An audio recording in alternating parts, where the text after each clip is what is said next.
A king many years ago was about to die, and he knew it.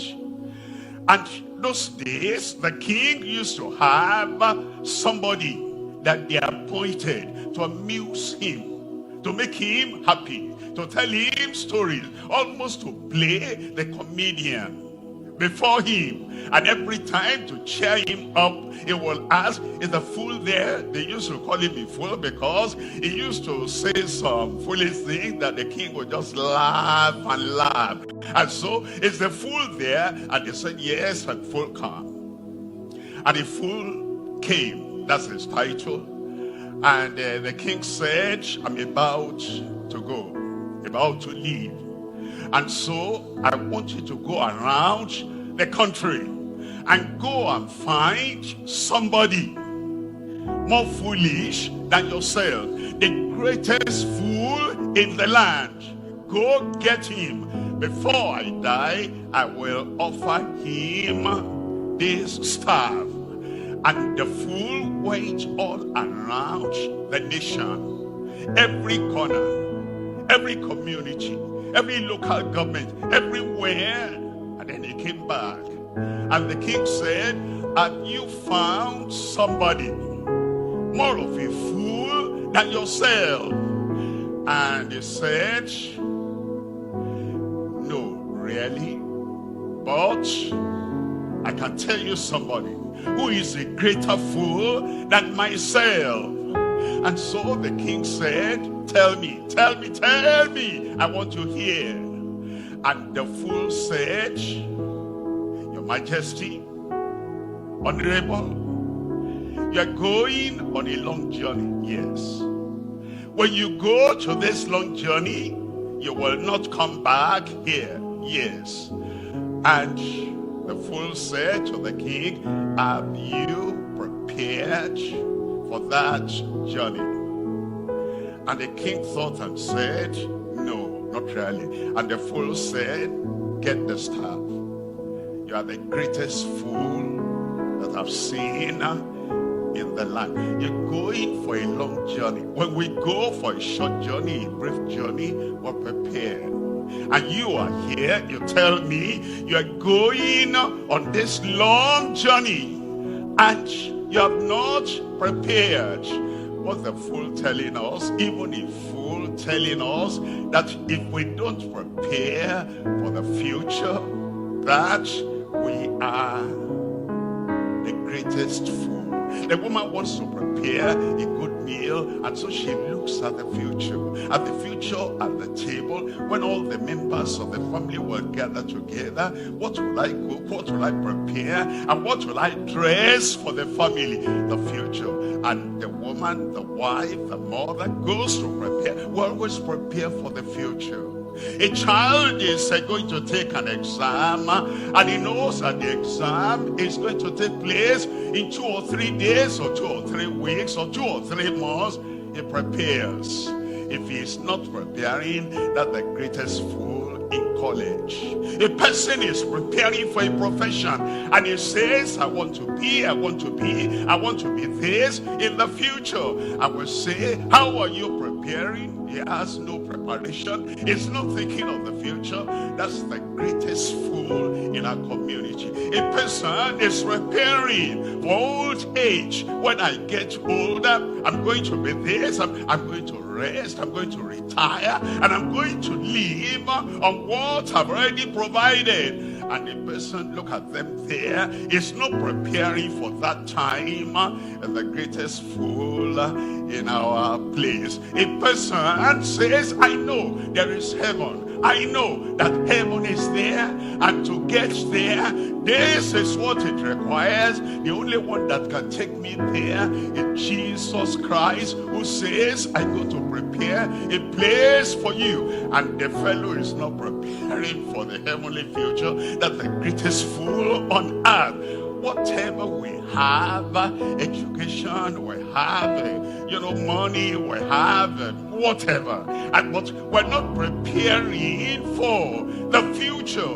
That is the greatest fool in town. There are even greater fools in the church. A fool in the church. We're talking about Christ, we're talking about heaven, and we're talking about how we can get there. And the man, the woman comes to church every Sunday and every weekday, and he prays and does everything, but the preparation does not include preparing for the heavenly future. That's the greatest fool in church. Forsake the foolish. All the foolish things, whatever I'm doing, it may look interesting, I may be excited with it, but it's not preparing me for the future. You want to have future health, you want to be strong, and you want to be healthy, and in the future, even when you get older, you want to still remain strong. How are you preparing for that? The fellow is eating junk, and he's doing risky things that could kill him and destroy him. That's the greatest fool among us. And the Lord is saying, think of the future. And when you think of the future, you prepare for the future. If you are not preparing for the future, you are the greatest fool in town. I will not be a fool. I said I will not be a fool.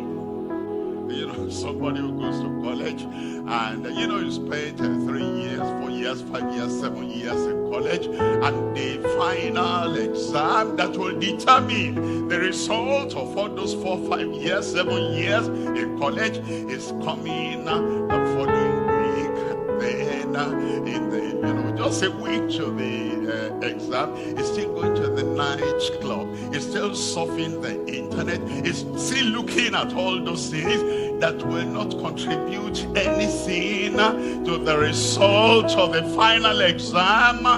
That's foolish. And it says, forsake the foolish and live a bright life, and live a vibrant life, and live with eternal life, and live the life of Christ, the Christ-like life, the life that is peaceful. You have to forsake the foolish and live and go in the way of understanding. I pray the Lord will do it in your life.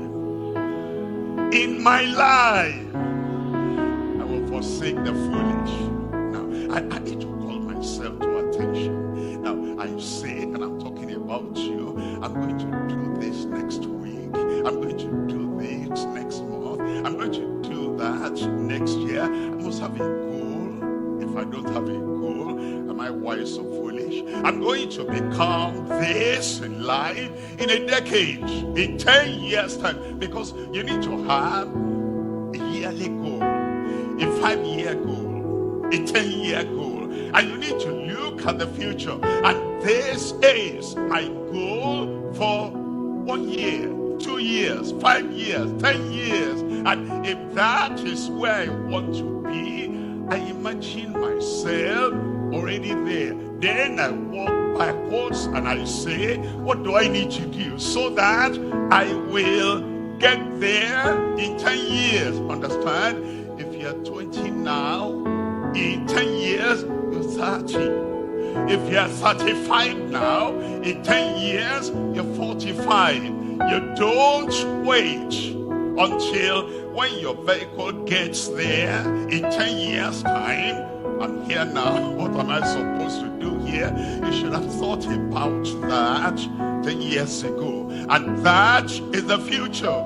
That if you are wise and you forsake the foolish, you'll be going and you're checking up every week. Since I say in 10 years, that's where I want to be. This past week, what have I done to contribute to that future goal? This past month, what have I done to contribute to the 10-year goal? And this year, the year is running to an end. What have I done to contribute to that final goal? So that when you arrive, 10 years point, then you know I made it because I forsook the foolish. The foolish things I would have been doing that will take my heart, take my mind, take my attention, all that I have forsaken. And the Lord, the friend of all people that come to him has taken me to this point now, he will take you there.